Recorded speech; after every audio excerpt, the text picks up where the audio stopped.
Okay, we did this composition in blue tones previously. Let's try this composition in a different color scheme, and let's go for kind of more of an antique look.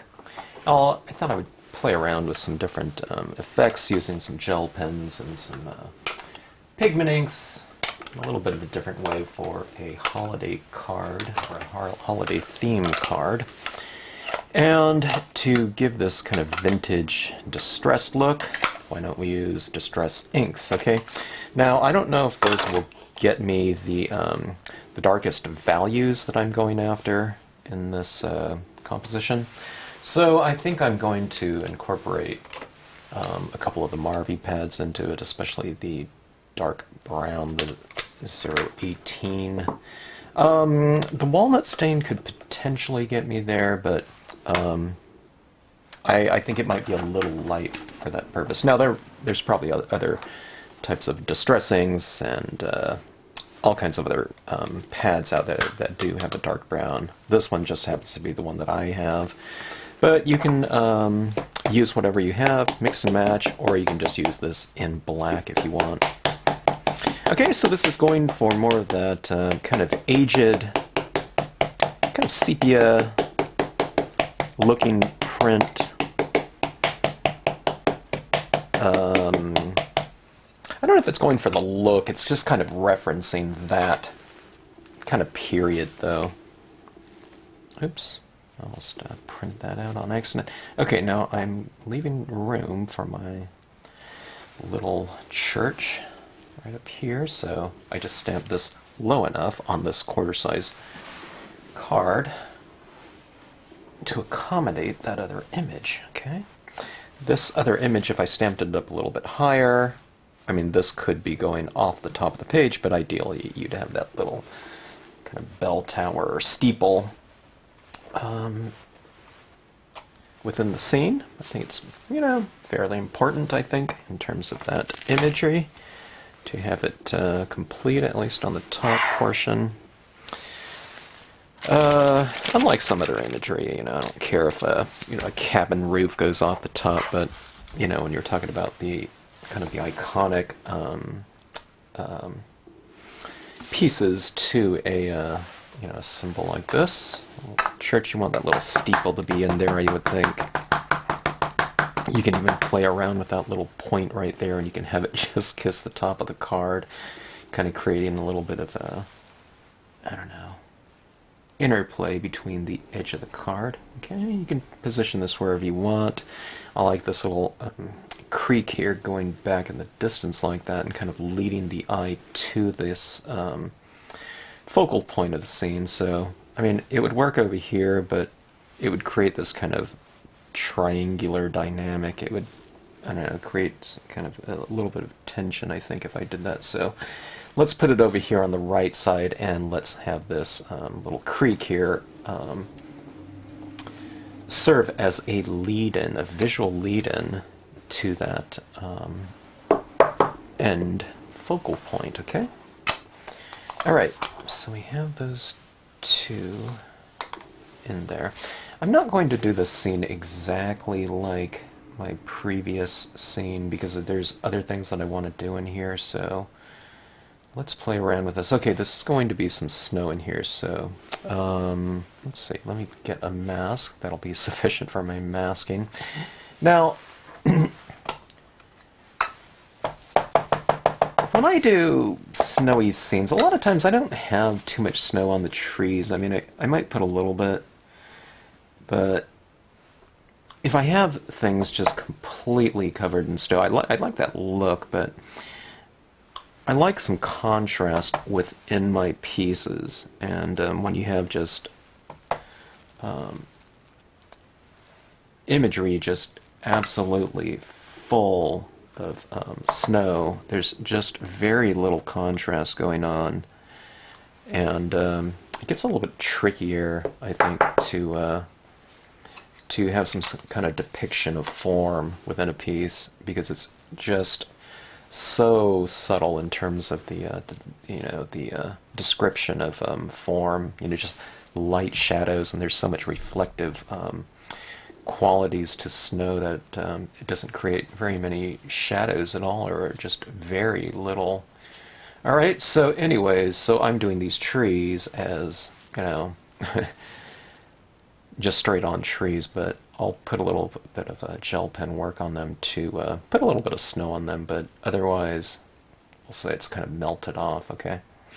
All right, so I've created this little, I don't know, forest around my little church, and that's one of the benefits of using rubber stamps to create our imagery here, because we can use the same image over and over again. You can use smaller portions of it, larger portions of it to create scale and distance within a piece. All right, so I could put some snow texture down here. I'm wondering if I should or not. I might just keep it as is, and we'll create the forms off of that.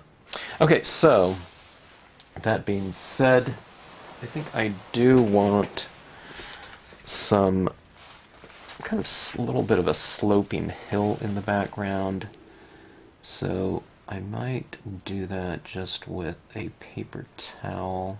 All right, now let's go with, you know, a lot of times people think in terms of local, what they call local color. Okay, it's skies are blue, grass is green, snow is white, you know, that type of thing. But we're going for a different type of approach to our colors right here, and we're going in this aged look again, so I'm going to use my colors accordingly. Okay, so let me see if I can find a clean stylus tool. I didn't even look to see if my stylus tools were cleaned off. Let's start sponging in some color. Okay, now where I place this paper towel, that will create my little bit of a horizon line. It's probably more appropriate if I do if I cut it out, you know, out of a piece of paper, but let's just go for this jagged look right here. I think the background will be a little bit more blended in than what will kind of be established with this first color here, so I'm not really worried too much about it. All I know is that I want my background, or sky in this case, to be darker than the snowy ground. Okay, so alright, so can you kind of see that right there? That's a full inking with antique linen. Antique linen just happens to be very, very light in value, okay? Alright, now I'm going to add some additional tone to my scene, okay? I'll keep it fairly light though, in terms of touch. I mean, I could apply a pretty good amount of this antique linen just because it is so light. Okay. But I do want to get a decent amount of coverage because I have other colors to come, and this one being my lightest one in terms of value. I want to establish all of my kind of lights and shadows, my lighting scheme, utilizing this first color, okay? So it's you're coloring, but you're also kind of establishing, or you are establishing, not kind of, your lighting scheme that'll happen within the piece. Okay? Alright, now there are some things in here that I really don't want to tone out, but I'm not worried about it though, because I have my white gel pen that I can use in here, and also some pigment ink. So in other words, a lot of these like snowy covered rocks down here in the water, I mean, I want that little top to be nice and white, but it's just easier for me to go back in and reestablish that white with the gel pen rather than trying to work around every little thing that I want to retain the white of, okay?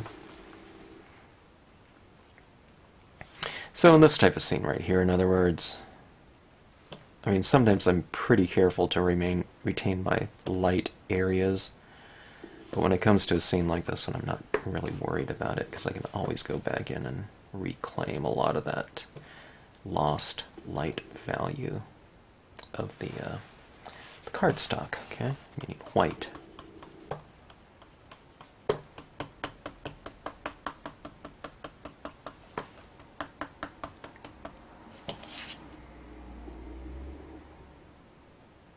Kind of coloring the vertical sides of the church, of the structure. Alright, I don't know if you can tell, there's so much little contrast here, but I've retained little bits and pieces of kind of the white of the card. But again, I've gone over a lot of it with this initial ink, just because it is so light in value. Alright, now sometimes when you apply additional ink, it'll get darker, but when the card starts to get pretty slippery, and they do get pretty slippery with these distress inks because the distress inks are very thick in terms of their viscosity, sometimes it's hard to apply it, okay, because the page gets so wet. To begin with, it just doesn't accept any more ink. Alright, now that was antique linen. This old paper is lighter in value than antique linen, so I'm just going to skip ahead to tea dye, and I believe that one is darker. It's a little bit darker. It's not, yeah, it's like that. It's a little bit darker, but when you're applying it right over the top of your previous color, you're not getting a full inking of it, you know, like that. Okay, because when you put that down there, it just kind of spreads around and blends out, which is what you want. You want things to blend nice and smoothly and kind of without the danger of leaving real definitive marks. On the other hand, it's a little bit slower to apply. Oops. Okay, now we're going to be using some different imagery in here, but I'm going to retain that necessity or process for the end, towards the end at least.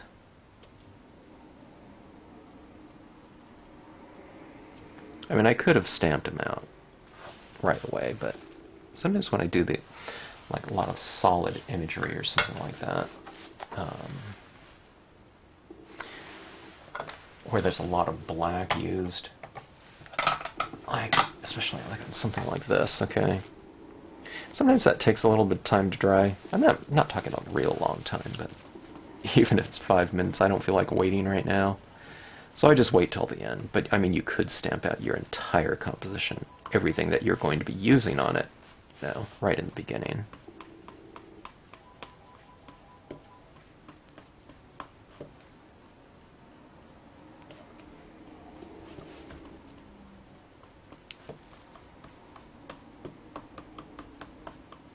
Okay, remember to retain your lighter areas if you can. If you can't, then on something like this, like again, yeah, I was saying, you can go back in and reclaim some of that light or white.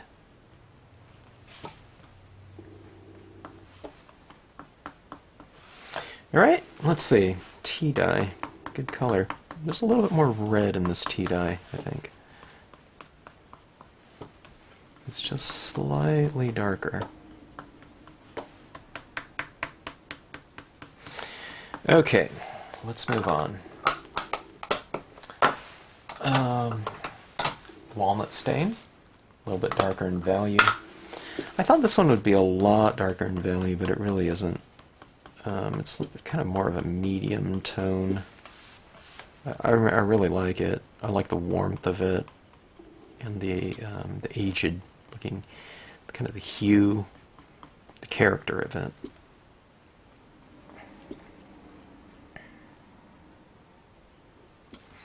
Okay, trying to color some of these rocks. Okay, let's go and establish some of this on the horizon again and in the sky, and kind of define that little hill in the background. You kind of define that little hill by the use of tone behind it. If the hill is, you know, light on top, it could be a dark hill too, you know, silhouetted against a whatever, sunset, but in this case with snow, it's dark on light.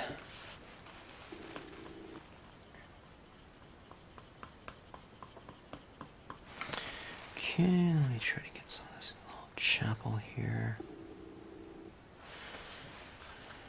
Okay, put a little bit of shadow underneath it. Just kind of anchors it to the scene a little bit more.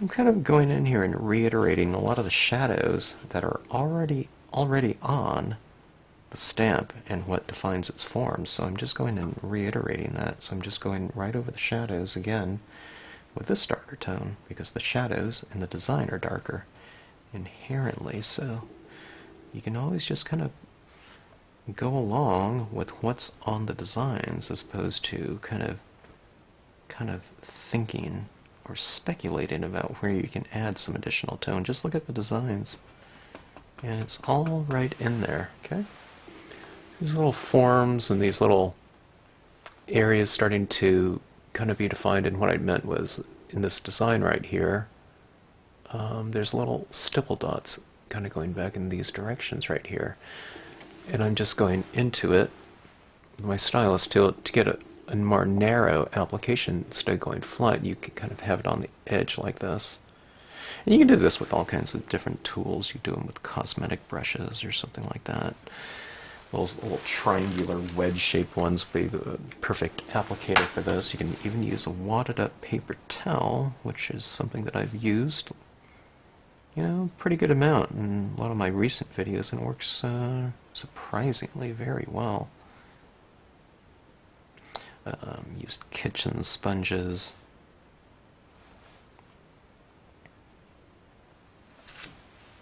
I don't want people to have to get kind of locked in thinking they absolutely need something. I don't know, I say that too. I'm talking to crafters here, and we need stuff. I gotta have that, I'm the same way, especially if I go into like a paper store or an art supply store, It's like, oh, I can do this with this, or this with this, or this with this, You just get kind of have ideas flashing through your head, and, you want the stuff. But going back to this, if you don't have like a specific tool, it's not something that, this type of technique right here isn't specific to this, applicator here. You can use all kinds of different things.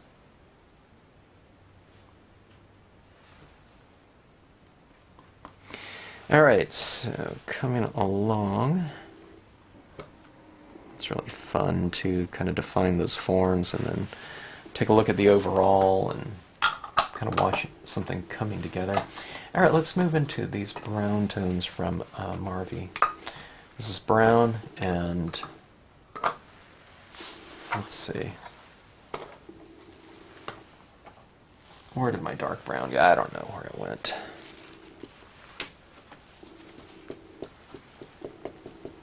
Where did it go? Alright. Oh, here it is right here. I thought that, I don't know, I thought that was black right there.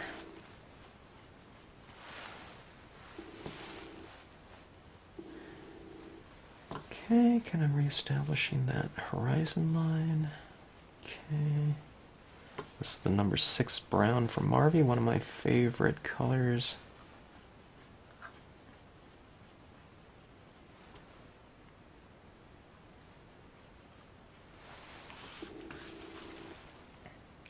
Sometimes people ask me where I get, where can they get like Marvy pads, or you can get them on marvy.com.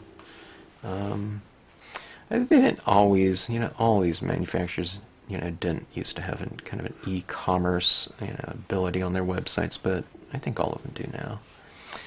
Sometimes, I don't know, the Marvy website can be a little bit hard to navigate, even where I know where things are, and I've looked at it over the years. I think you look up, I would look up re-inker, and then it'll probably come up with the Marvy. Re-inkers the bottles, and then I think there's a suggested link or something like that, maybe based on your previous search, and I think on there, or maybe on the re-inker page, you'll see the link for the blank pads. Okay, so anyway, kind of a little bit different, right, with that addition of brown. I think something's been revealed to me. I think on the other side of this little hill in the background, I'll put some additional trees. Okay, this is going with the dark brown, which is the color that I stamped out the imagery in, right? So, pretty dark. Yeah, be a little bit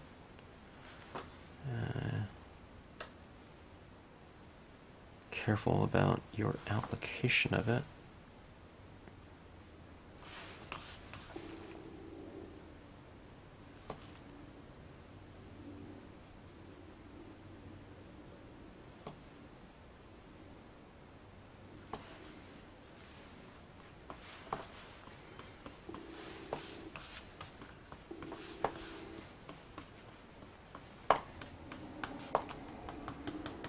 I'm doing all these backgrounds like this and kind of fussing around with color a little bit. I mean, this is really fun to do. It's not like tedious or anything like that, but I mean, you could do, you know, just a real quick background. You can even brayer on these tones, and you know, it's not going to establish, you know, specific areas of light and dark, but those types of things, if you're doing a bunch of things like Christmas cards, and you need multiples of a given image, you can certainly brayer color on here and just stamp things on top of it, you know, throw a quote on there, and it'll, you know, look really great. Okay, let's see. I like to frame things off on the perimeter, so that's why I'm just kind of going with some dark tones.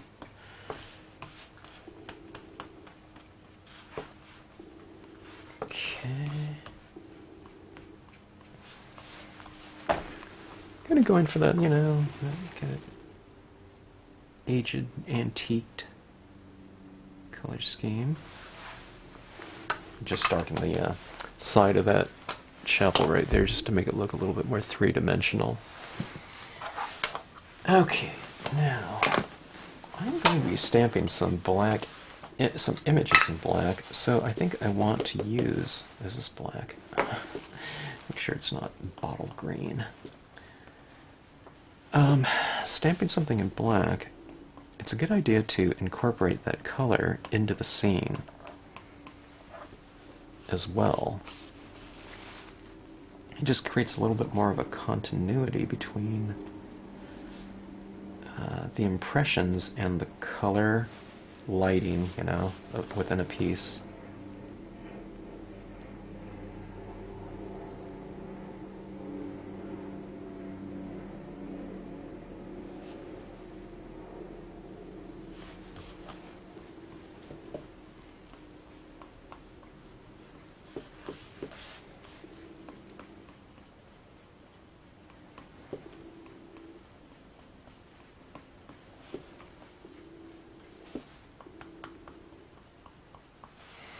Okay, alright, that's pretty fun looking, I think. Now it's time for some additional imagery. Okay. That would look pretty good in versifying something really, really dark. I'm just not quite sure if I want to wait for it to dry. I don't think I do. I think I'm just going to go with the Marvy black here.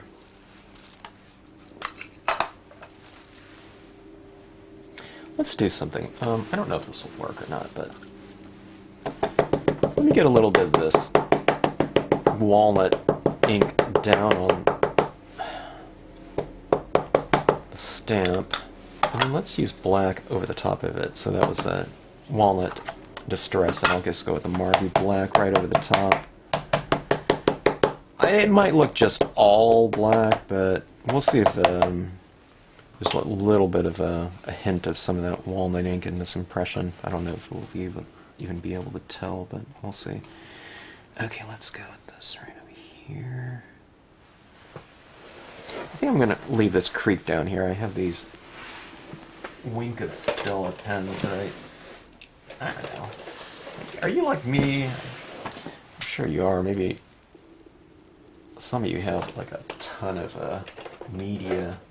I just forget what I have sometimes, even though it's on the desk right in front of my face. But here's like this gold pen, Wink of Stella, and that would be great down there in that river.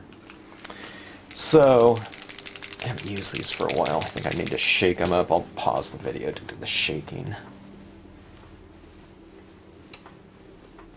Okay, now I'm holding this down for longer than I normally would, just because the page is fairly wet, and I need that ink to transfer over as opposed to pulling it up, stamping wet into wet. Sometimes it works like a vacuum, and a lot of the ink doesn't transfer. Okay, now that came out much, much lighter in value than just going with straight black Marvy, but I like it. It's dark enough to represent the foreground without kind of without getting, I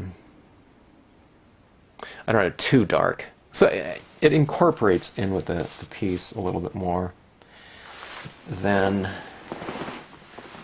black alone. Okay, so let's see here. Let me go for another impression. Maybe I will just go with the black on this one, just so that there's a little bit of a variation between that print and the next impression. I'm just going to use the top of this now. Now there still might be some walnut stain on here, so maybe it's not completely black, but I would think it will be mostly black. I don't know. Let's see how this impression comes out. There's so much variation that happens on a piece. You can do the same composition and same color scheme, same media, and it might look different than the previous one. You might apply more of one type of ink, one color, then another one. I don't know. Different, types of applications, different shadow areas and whatnot. So it varies the pieces, and that's one of the fun things about stamping. Yeah, that came out much blacker than these ones right here. So these ones almost look like an olive green for some reason. I don't know why. Walnut stain and black would look, I don't know, there's a tinge of like green in there. I don't know, it's the kind of chemistry of the two inks, perhaps. I don't know. I don't think there was green on this stamp, so you see something new all the time. All right.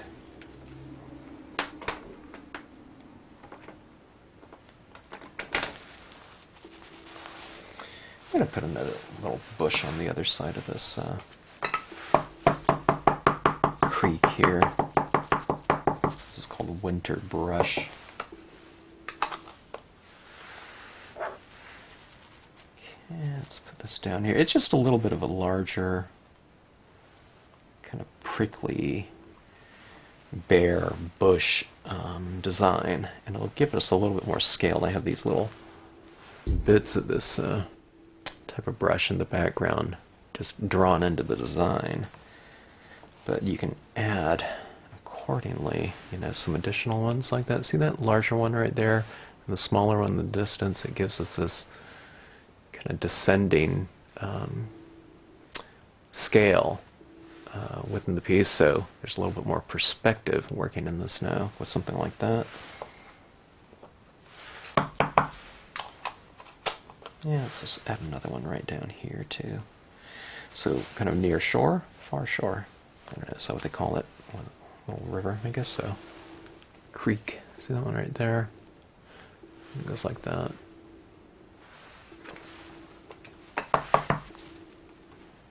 How about that?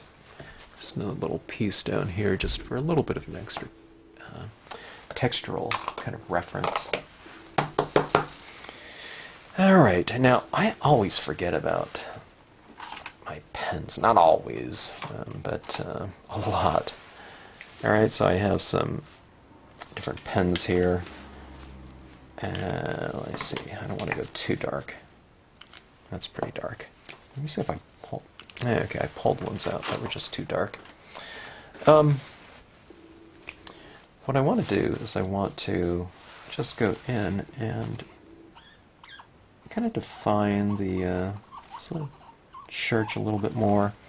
Little shadows under the eaves, you know, a little bit of color on the steeple maybe, or a little bit more color. I can go underneath the eaves, and underneath the eaves does have some tone. Okay, I've already drawn it into the design, but going in and reiterating those things, like inside of the door there, side of the steeple maybe, a little shading on the roof. And this, I mean, these different types of pens can really add a little bit more definition to your forms, something that was a little bit harder to do with you know, a sponge applicator like we're using. So if you have different types of pens, why not utilize them? Go for a little bit more texture and color, and especially definition through color. Okay.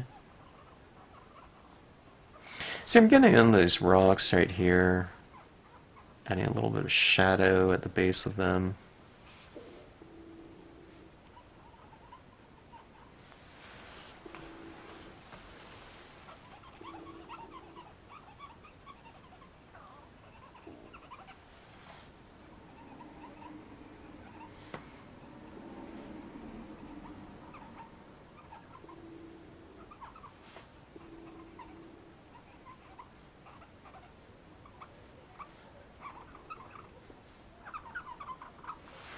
Right? Kind of have a little bit of a glowing surface. That's what we're kind of going for.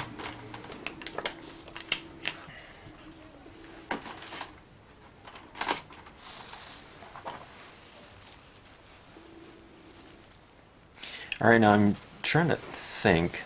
I'm assessing if this is dark enough in the background where I can do a couple reverse impressions, you know, white. I don't know if I can. I think it might be a little bit too... It might be a little bit too light in the background for light on light to show up, right? So maybe I'll do this. I do like this leafless tree. It's a really great stamp to add additional textures to, with the things like the gel pens and whatnot. I like putting little kind of bits of snow on the branches. Okay, let's just go with the black here. Alright, now I've done this before in other videos, but what I did is I inked up the whole thing, okay? But I'm going to stamp it in a couple different areas, but I'm going to wipe off some of the ink off the bottom so that the image transitions from kind of darker to lighter down there as it goes from wet to dry, okay?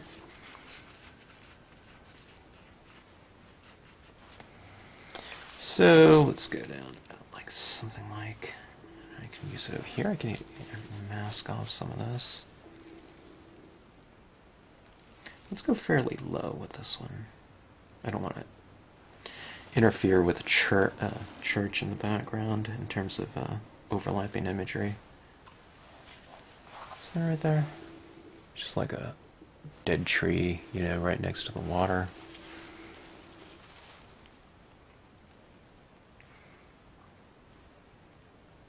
Let's go on the far shore. Let's put another one over there.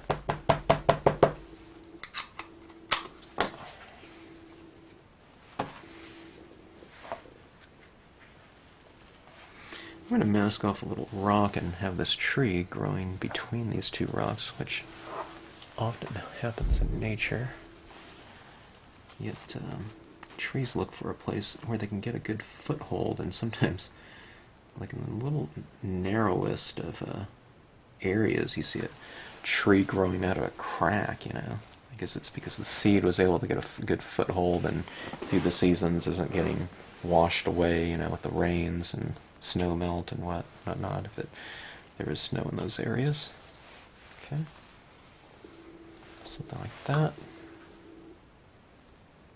Look at my pad there. Some of these look a little bit green to me for some reason. I'm making sure it's not my bottle green. That'd be weird. You think after so many years of stamping I'd be able to tell. Okay, so couple of trees in there. See, yeah, it's just kind of filling it in a little bit more. Okay, now I was mentioning going with some background trees right around my horizon back there. Let's just go back to the tree duo here. And not black, let's go with the dark brown again. Okay, and let me just define kind of a horizon in the background there. I'm just kind of using the tip of this tree, okay? Because it's so far back in the distance.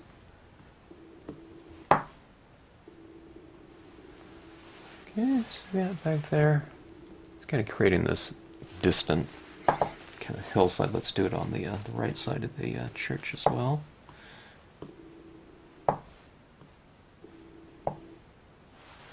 Something like that. Okay.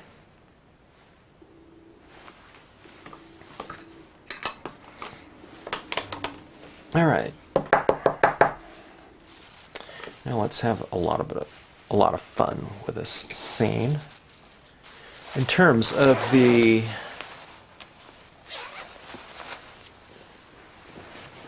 kind of the snow features of this, and we'll get it started. We'll do a lot of things in here, but let's get it started with just a white gel pen. A white gel pen is a really formidable accessory in your supplies with things like this. It's adding kind of light back into dark, so I love that aspect and ability. Okay, so I'll go on these rocks down here in the water and kind of reestablish some of the snow areas, okay?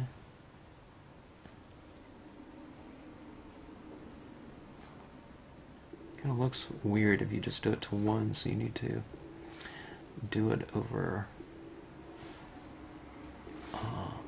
all of them in that given area. Okay. Where it'll kind of start to make sense from a textural standpoint. Textural theme.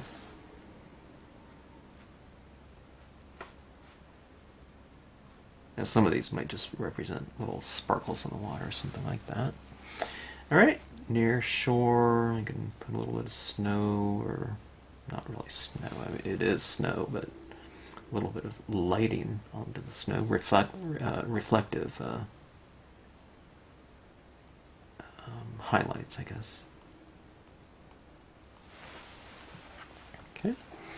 Alright, so we see some of these rocks on the far shore. Let's hit some of those up. Let's top light them and kind of reestablish that reflective quality that snow has by lightening those areas up a touch. Okay, and what I'm doing is, for the most part, what does this all mean? I'm kind of adding white on the top sides of the imagery.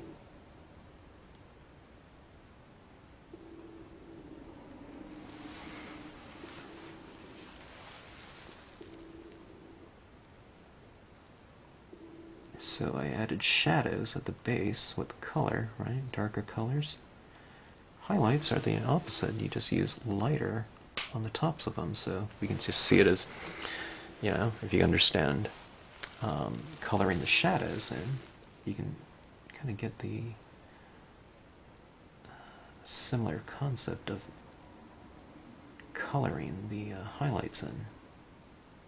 So if you don't know, you kind of feel really, you know, if you don't feel confident in lighting, just think of it in terms of, you know, dark on the bottom of things and light on the top of them.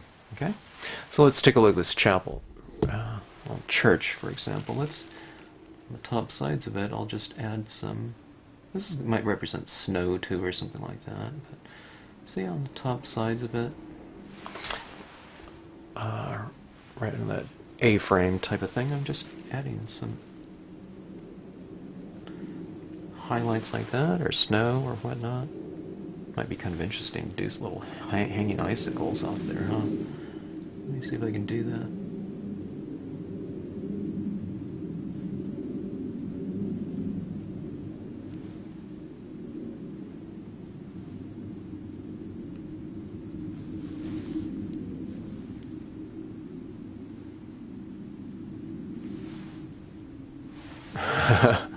I don't know. Maybe a little bit too light. I'll kind of blot some of that off. A little, tone it down a touch. Yeah, it looks okay. Okay, let's see. Alright, so this is what I was talking about when I was stamping out those trees. I said I'll add a little bit of snow to them, okay? And I'm just doing it with the white gel pen.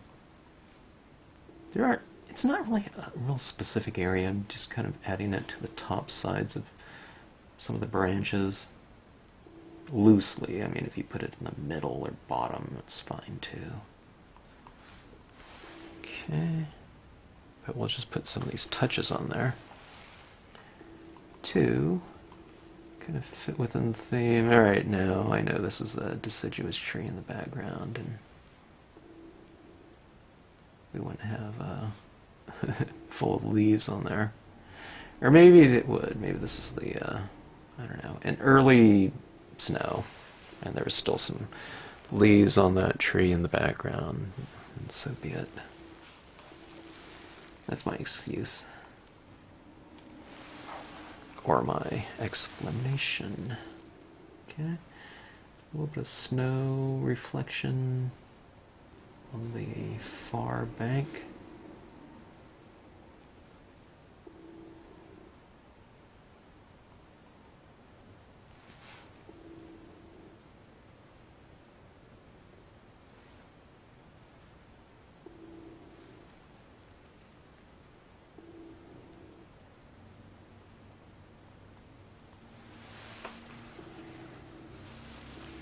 This is really fun, adding in this little snowy type of a touch around.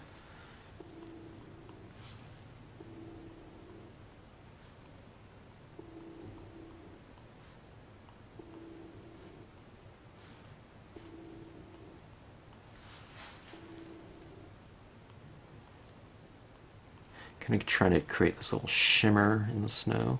Same thing if I was doing this for water. You can do it for land. You can do it for dirt too.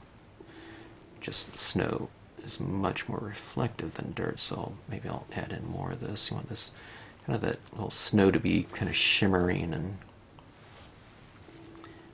kind of magical.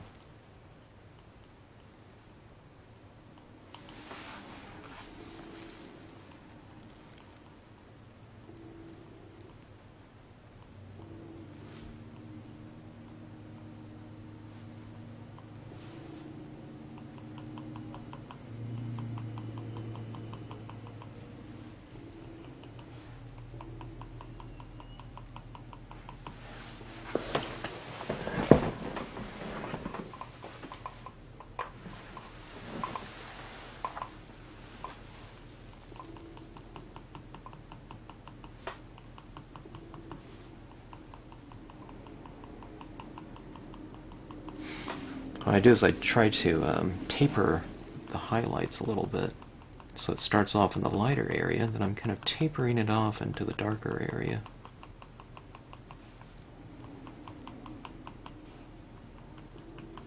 So a little bit more on the top. And then as you move down here into the shadows, what you do is you space your dots apart a little bit more. So you can go for all kinds of different textures. There's no rule as to kind of how to do it. Some people do more freehanding things to like squiggles and things like that. I really like that too.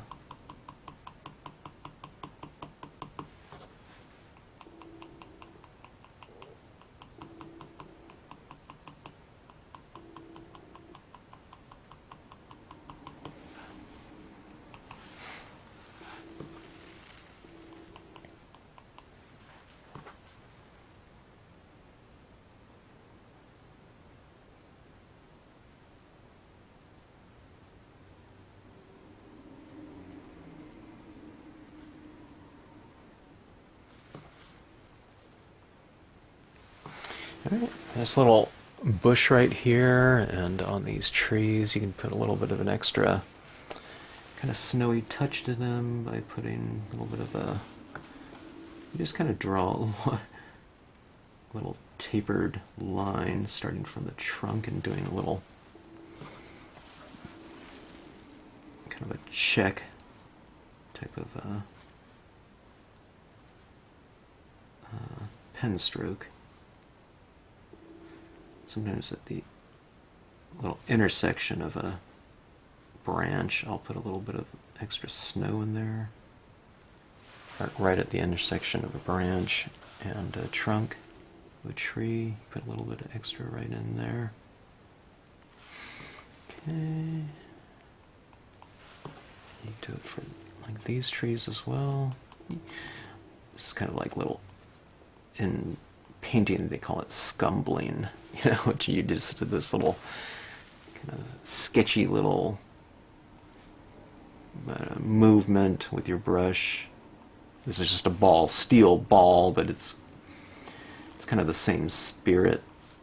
You know, it doesn't have to be a real, you know, definitive mark.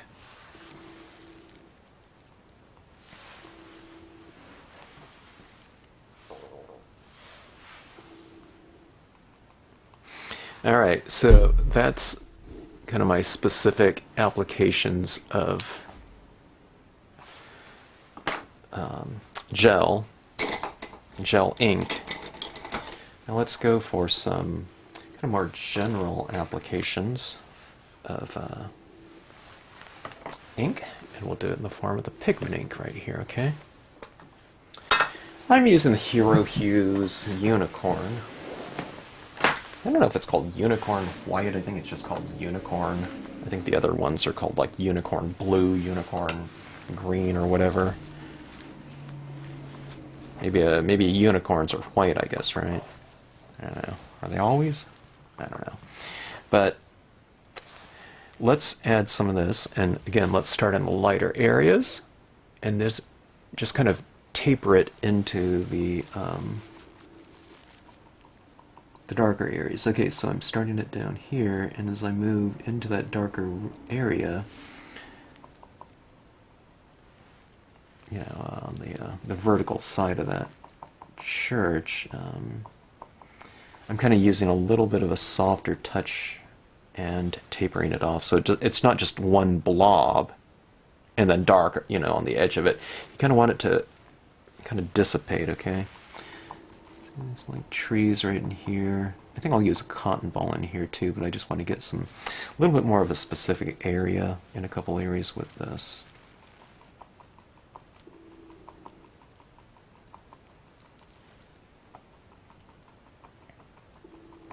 And this is going to add our soft kind of look to certain areas, okay? I find it kind of works best, or looks best, and is the most effective when you kind of oscillate both the crisp and the kind of diffused look of things, okay? So you see right in here, that's really effective, but if I put it over that whole thing, it would make the whole thing soft, and I want to, you know, play crisp against soft, so you have that contrast working in there. Okay, so you see this little bush right here in the foreground. Let's put a little bit, see, I'm starting out in this lighter area, right? Because there's some light right in here. And I'll just kind of dissipate it a little bit like so.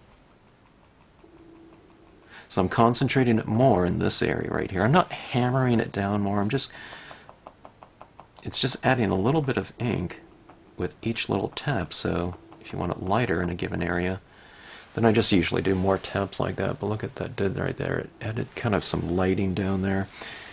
We can add some lighting right down here on the surface of the water, right in that cluster of kind of snow-covered rocks. It kind of makes that area a little bit more mellow and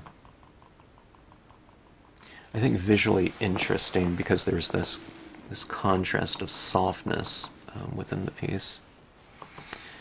Okay. And if there's an area that I don't like too much,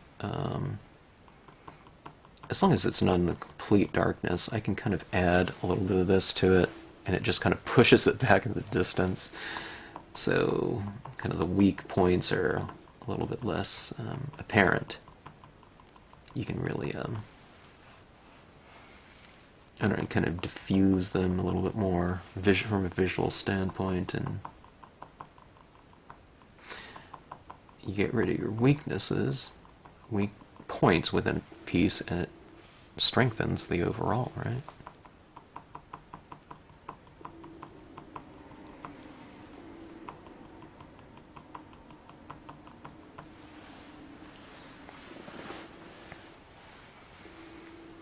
Okay, here's a cotton ball.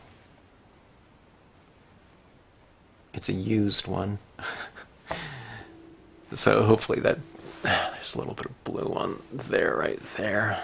I don't want that blue. I think it got a little bead of blue ink the last time I did this composition, but in that blue scheme. Alright, so this is going to give me a much wider application of this pigment ink than just a little Q-tip like that. So just with a very light touch. Okay.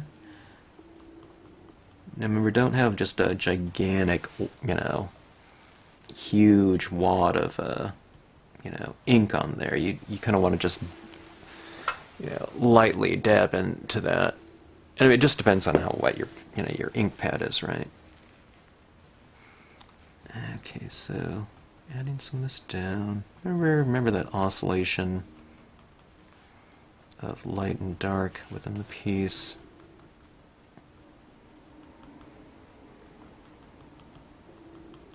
So with this is such a wide applicator, I'm just trying to be careful not to just tone everything out.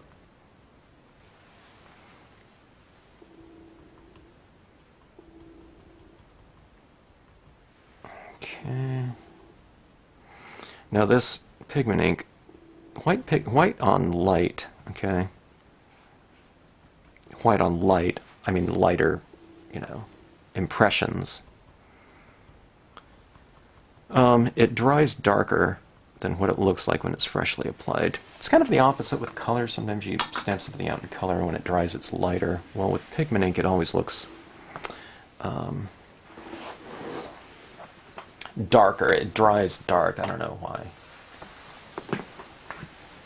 Maybe it's more reflective or something like that.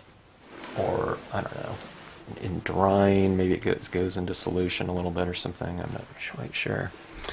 Alright, so that is quite a textural statement so far, but let's bump it up, a couple levels with some Dr. Martin's Bleed Proof White. It's an opaque watercolor.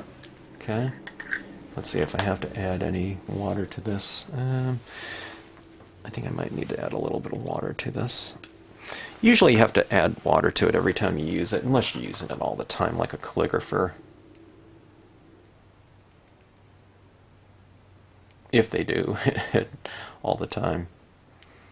It's typically a paint that a lot of calligraphers use, brush lettering. I think they can add it to their dip pens too, for that really beautiful light on dark type of lettering. Okay, so old toothbrush. Try not to get too much ink in your brush tip. You know, you don't want it to blob.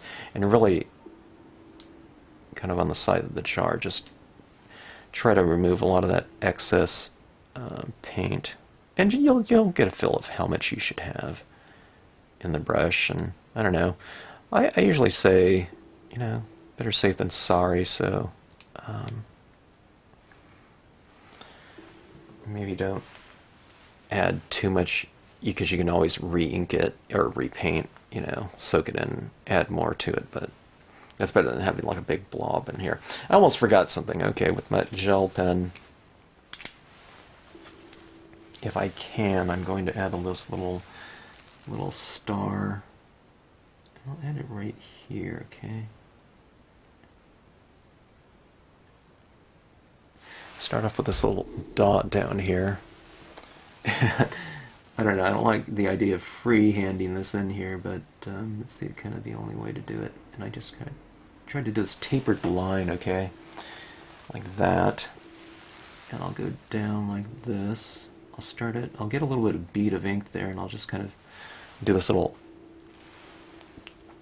that mark right there. I'm not going like this and then up, it's just kind of more of like this, okay? It's like a little tick. See, those are my verticals right there, and I'll do the horizontal right here. Okay, and then I'll come this way.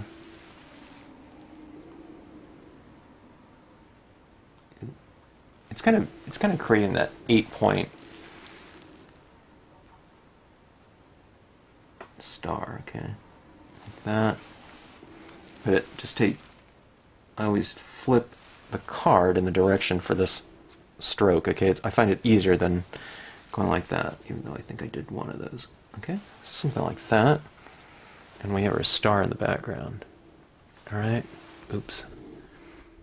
Alright, so let's go back to this right here. And let's bump this up, you know, a degree of 10 with the textures that we'll be getting in here, I think. Okay, so you see that right in there? It's kind of like splatter painting, okay? I'm coming in like this, and I'm just doing a couple little hairs at a time, okay? I'm not just going, you know, and go splattering the whole thing. Okay? I'll try to keep my hand in view here.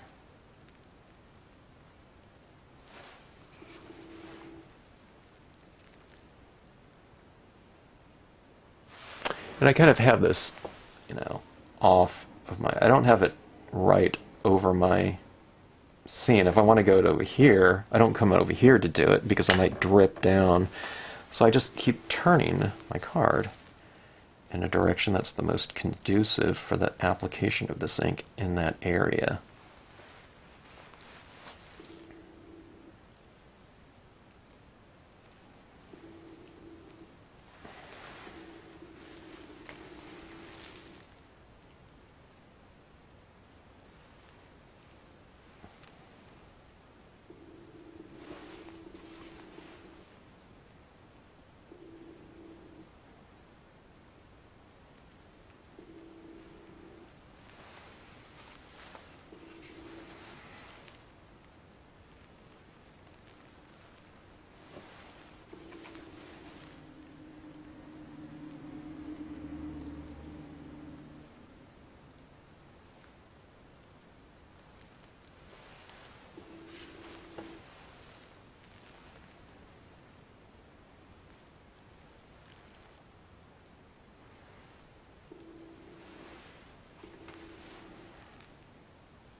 I'm adding a little bit more than I thought I would, but I don't think it's overkill. I think it looks pretty good in there. In the sky, it's kind of representing stars, but, you know, where you splatter it over objects, it just represents that snowfall. But I don't know, I think from a lighting standpoint, the piece improved.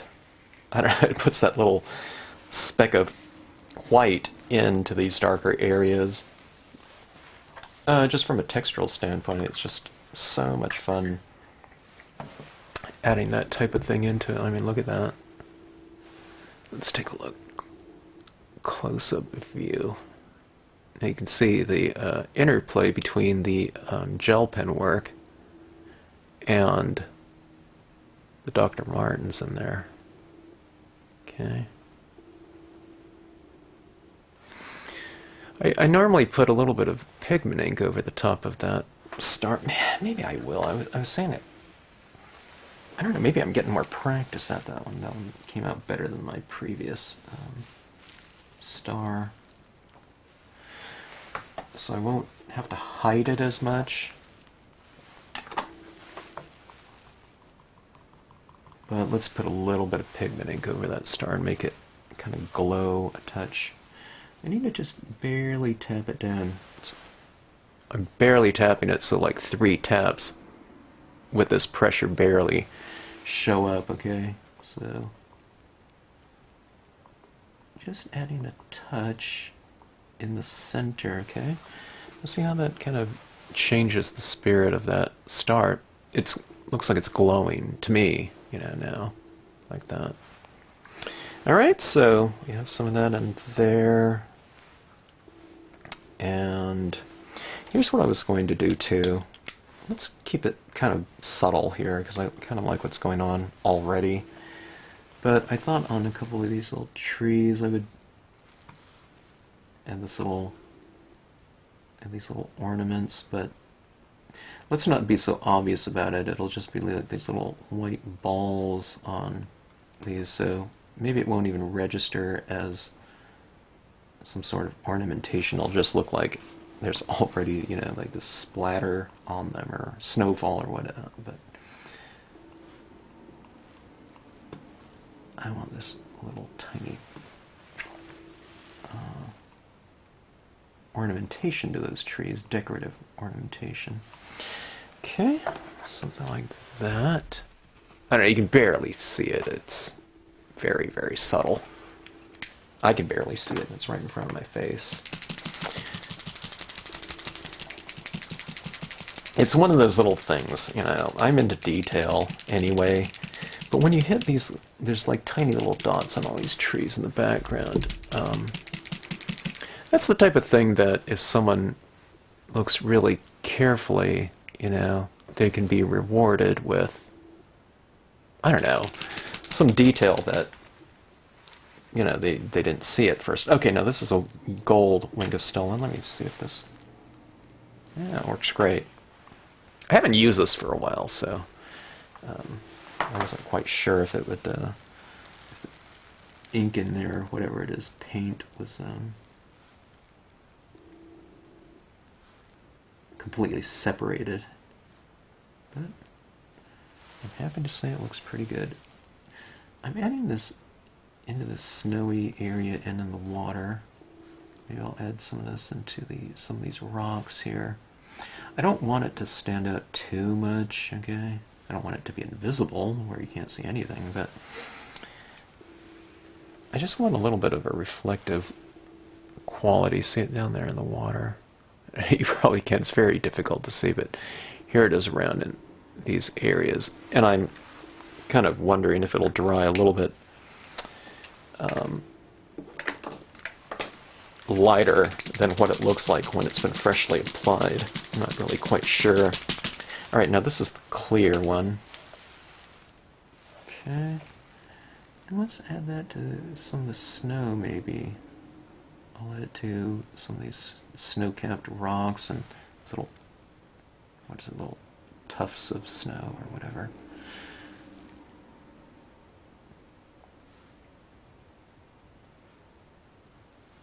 I love details, and I often in my pieces I'll have some sort of detail that, I've said this before a lot, but you kind of reward your viewer of your piece. It's like hard to someone, and you know, they look at it closer, and that's when all these little things are revealed, or extra things are revealed to them that you've added in just for them. And I think that's really a fun little thing to do. All right, now, I don't think I have a gold. Let me see if this is working. Okay, one of these sides of my Zig Painty pen wasn't working, but this one seems to be. Let me actually add a little bit of gold into here. It's like there's gold in them. There are hills, you know.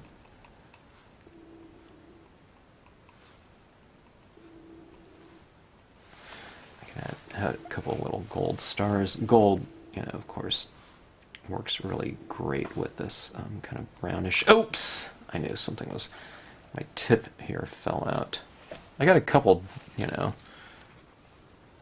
dots in there before that happened. Oh no, I just put it back in. Okay, so let's take a look here at this piece. More of a wintry type of scene, right? But you don't have to do things in just, you know, a specific kind of color scheme. Could you do this in purple and have it look still, you know, wintry? I would think so. I think you can do it in anything. I think the imagery and kind of iconography of this piece, maybe especially with that North Star in there, really lends itself to kind of that wintry holiday type of theme here. And this one I was hoping to go for kind of more of an antique look. It would kind of be cool if I kind of antique the edge here a little bit.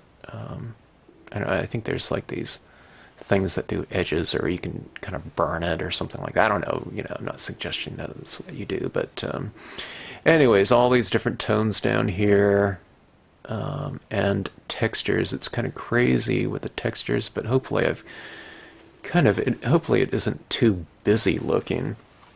I mean, if it ever does get too busy, you can always just kind of knock it down a little bit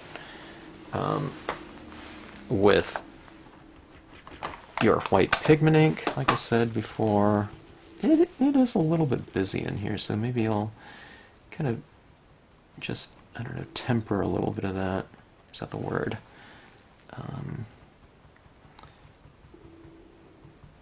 You can just kind of put kind of a mellow kind of lighting over certain areas. In this type of form, you still see the imagery in the background, you know, underneath the pigment ink. But it just, you're cutting down the contrast between things when you apply kind of just this pigment ink right over the top of it. Kind of like that. I don't know if you can see any difference. I see a little bit of a difference. I mean, it's happening very, very slowly because I'm not doing a big slathering of it, you know, quickly. Yeah, something like that. Now remember, this is going to dry darker, so I take it a little bit darker than I would from a visual standpoint. Or I take it a little bit lighter than I would from a visual standpoint. Is that what I said? And when it dries darker, maybe it'll be about the same, you know, the right kind of value and texture that I want. Okay, so again, there's that little star up there, but look at what that splatter painting did. You can take a look at that splatter all over the place. You don't really see it in here too much because I was splattering white on light, but you can really see it in these areas where it gets darker. But that texture is coming into play a little bit in those lighter areas. You know, I think that adds up to a nice rich surface in the end result. Now this one will be really cool to mount on a, I usually do it with a little bit of a white border around the edge like that, a real thin one to match these little dots. And I'll have to see if I have some gold paper that I can put around it. Wouldn't that be nice, dramatic? And then you can, you know, place it on a, like a brown bag type of color, you know, for a card or something like that, or, you know, some brownish tinge or something like that. Or you can go for like one of those handmade papers that are kind of ruffled and, you know, might look a little bit more kind of aged or something like that. And this would make a great card and maybe some scenic sentiments. So maybe that'll be a separate video for me. I'll format this into a card and do a saying on the inside, something in reference to the that star right there. I think that would be a good way to go. But yeah, anyways, hope you enjoyed the scene. And if you have any questions, drop us a note in the comment section. Hope you like, share, and subscribe to the channel if you like the video. And as always, drop me a note in the comment section, or send an email if you have any questions as to any of the stamps or techniques shown in this video. Okay, thanks.